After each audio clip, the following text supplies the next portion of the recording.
waa sheeko ku saabsan Marwo iyo ninkeeda. Marwo la qabo ninkeeda uu qortay warqad, guriga waan kaaga tagay mana soo laabanayo la soo. Kadibna sariirta hoosteeda ay gashay oo waxay rabtay inay ogaato wax uu samaynayo. Qoraalkeeda marka uu akhriyo, warqadda waxay dul saartay sariirta. Ninkii uu soo galay, kadibna waraaqdii buu akhriyay.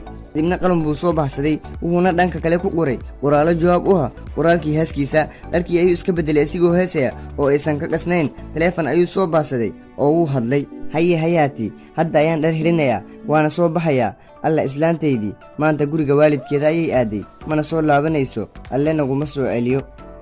nolosha aan la noolahay waa bana'ay, fiinaan laheeda intaan ayada la kulmin inaan adiga kula kulmo. nus sac kadib agtaada ayaan joogaa, baay hayaati. guriga ayuuna ka baxay. aaskiisa intay sariirta hoosteeda ku jirtay oo ay warkiisa maqlaysay, nahdinoo iilbay meel ay isgeyso weysay. sariirta hoosteeda ay ka soo baaday ayadoo iilii horo ay u dhibnayn, waxayna bilowday inay dharkeeda aruursato ayadoo oynaysa oo murugaysan. waxay aragtay warqaddii sariirta dusheeda saarneed ee ay uga qortay oo way soo qabatay si ay u aragto waxa dhanka kale uu uga qoray. habiibi, lugtaada waa muuqataa oo waan u jeedaa inaad sariirta hoosteeda ku jirto. waan bahay oo waxa inoo doonaya qado, waayo waan baahanahay, adna wahba noomaad karin. aan kuu soo dhaabto adiga oo indhahaaga ooyinta ka dhaqday, waan ogahay inaad hanaaqday.